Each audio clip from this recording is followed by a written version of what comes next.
అందరికీ నమస్కారం. నేను మీ హిమా సుబ్రహ్మణ్యన్. హోమ్ కుకింగ్ తెలుగుకి స్వాగతం. ఈ రోజు మనం చేసుకోబోతున్న రెసిపీ మంచి ఒక క్రీమీ అరేబియన్ బ్రెడ్ పుడింగ్.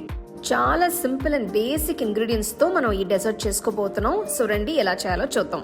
ఈ స్పెషల్ అరేబియన్ బ్రెడ్ పుడింగ్ కోసం ఇక్కడ నేను ఫ్రెష్ గా ఉన్న బ్రెడ్ ముక్కలు తీసుకున్నాను. అంచుల్ని కట్ చేసుకుందాం. మీరు తీసుకునే గిన్నె సైజ్ని బట్టి మీరు బ్రెడ్ స్లైసెస్ అడ్జస్ట్ చేసుకోవచ్చు. ఇప్పుడు కస్టర్డ్ మిల్క్ చేసుకోవడానికి ముందుగా మనం కస్టర్డ్ పౌడర్ని కొద్దిగా పాలల్లో తీసుకుని కలుపుకోవాలి. ఇక్కడ నేను 2 టేబుల్ స్పూన్ల కస్టర్డ్ పౌడర్ తీసుకున్నాను. ఇందులోకి నేను 2 టేబుల్ స్పూన్ల కాచి చల్లారించిన పాలు వేస్తున్నాను. ఉండలు లేకుండా కస్టర్డ్ పౌడర్ అంతా కూడా పాలలో కలిసినట్టు కలుపుకోవాలి. చూడండి, పౌడర్ అంతా పాలల్లో కరిగిపోయింది. పక్కన పెట్టుకుందాం. ఒక గిన్నెలోకి నేను 1 కప్ అంతా ఫ్రెష్ క్రీమ్ తీసుకుంటున్నాను. ఇప్పుడు కండెన్స్డ్ మిల్క్ ని ఈ ఫ్రెష్ క్రీమ్ లో కలుపుకుందాం. ఇక్కడ నేను 1/2 కప్ ఫ్రెష్ క్రీమ్ తీసుకున్నాను. ఇది 125 ml వరకు ఉంటుంది. మీరు మీ రుచికి తగ్గట్లు స్వీట్నెస్ ని అడ్జస్ట్ చేసుకోవచ్చు. మీరు ఎక్కువ తీపి తింటారు అనుకుంటే ఇంకొద్దిగా కండెన్స్డ్ మిల్క్ ని వేసుకోవచ్చు. చూడండి, కండెన్స్డ్ మిల్క్ కూడా మొత్తం కలిసిపోయింది. చూడండి, కలర్ కూడా లైట్ గా చేంజ్ అయింది. దీన్ని కూడా పక్కన పెట్టుకుందాం. ఇప్పుడు మనం కస్టర్డ్ మిల్క్ తయారు చేసుకుందాం. ఈ రెసిపీకి నేను 750 ml పాల్ని తీసుకున్నాను. ఇప్పుడు స్టవ్ ఆన్ చేసుకుందాం.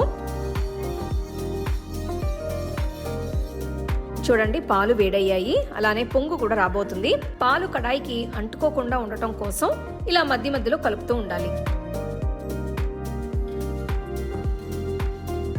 పాలు ఇలా మరిగిపోతున్నప్పుడు పంచదారని వేసుకోవాలి. ఇక్కడ నేను 4 టేబుల్ స్పూన్ వరకు పంచదార తీసుకున్నాను. ఈ కస్టర్డ్ మిల్క్ చేసుకుంటున్నప్పుడు విస్క్ వాడటం వల్ల మీకు కలుపుకోవడానికి సులభంగా ఉంటుంది. ఈ కస్టర్డ్ మిశ్రమం పాలల్లో వేసుకునే ముందు ఒక్కసారి కలుపుకొని వేసుకోండి.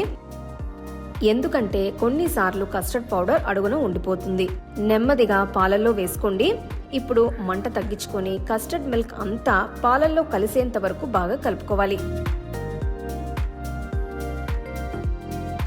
చూడండి, పాలు వెంటనే చిక్కబడ్డాయి. పాలు ఇప్పుడు మంచి బౌన్సీ కన్సిస్టెన్సీలోకి వచ్చింది. పాలు ఒక్కసారి ఈ కన్సిస్టెన్సీలో వచ్చిన తర్వాత స్టవ్ ఆఫ్ చేసుకుని పాలని పూర్తిగా చల్లారనివ్వాలి. బ్రెడ్ పుడింగ్ కి కావాల్సిన పదార్థాలు అన్ని రెడీ అయిపోయాయి. ఇంకా పుడింగ్ ని సెట్ చేసుకుందాం. కట్ చేసి పెట్టుకున్న బ్రెడ్ స్లైసెస్ ని ఇలా ఒక గిన్నెలో నీట్ గా సెట్ చేసుకోవాలి. ఇప్పుడు ఈ బ్రెడ్ స్లైసెస్ పైన తయారు చేసుకున్న కస్టర్డ్ మిల్క్ ని వేసుకోవాలి. బ్రెడ్ స్లైసెస్ అన్ని కూడా కస్టర్డ్ మిల్క్ తో కవర్ అయ్యేట్టు చూసుకోండి. తర్వాత బ్రెడ్ స్లైసెస్ ని ఇంకో లేయర్ లా పైన పెట్టుకుని మళ్ళీ వీటిపైన కస్టర్డ్ మిల్క్ ని పోసుకోవాలి.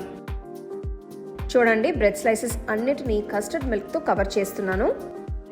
ఇప్పుడు దీనిపైన క్రీమ్ అండ్ కండెన్స్డ్ మిల్క్ మిశ్రమం వేస్తున్నాను. దీనివల్ల మనకి డెజర్ట్ ఇంకాస్త రుచిగా క్రీమీగా ఉంటుంది. ఇక్కడ పుడ్డింగ్ పైన తరిగిన నట్స్ తో గార్నిష్ చేస్తున్నాను. పైన తరిగిన పిస్తా పప్పులు అలానే బాదం పప్పులు వేసుకోవాలి. అంతే అండి, అరేబియన్ బ్రెడ్ పుడింగ్ నీట్ గా సెట్ చేసుకున్నాము. మీరు ఇక్కడ గిన్నెలో మూతతో లేదా ఏదైనా ర్యాప్ తో ఇలా కవర్ చేసుకోవచ్చు. ఇప్పుడు ఈ గిన్నెని ఫ్రిడ్జ్ లో పెట్టి 5 గంటల పాటు సెట్ చేసుకోవాలి. గుర్తుపెట్టుకోండి, పుడ్డింగ్ ని అస్సలు ఫ్రీజర్ లో పెట్టకూడదు. 5 గంటల తర్వాత మనం బయటికి తీసి చూద్దాం. వావ్, చూడండి, అరేబియన్ బ్రెడ్ పుడింగ్ చూడడానికి చాలా అద్భుతంగా కలర్ఫుల్ గా ఉంది. ఈ అద్భుతమైన డెజర్ట్ ని ఒక బైట్ తీసుకుంటే చాలు, మీకు ఇన్స్టెంట్ హ్యాపీనెస్ వస్తుంది. అంటే ఒప్పుకుంటారా? నాకు కమెంట్ సెక్షన్ లో చెప్పండి.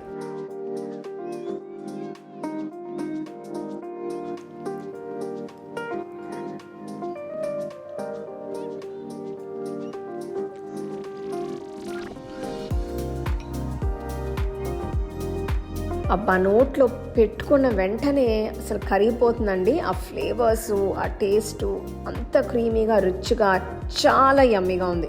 ఈ డెజర్ట్ ని మీరు ఈజీగా ఏదైనా స్పెషల్ ఒకేషన్స్ కి, బర్త్డే పార్టీస్ కి లేదా డిన్నర్ పార్టీస్ కి అయినా సరే చాలా సింపుల్ గా తయారు చేసి మీ ఫ్రెండ్స్ అండ్ ఫ్యామిలీస్ ని సర్ప్రైజ్ చేయొచ్చు.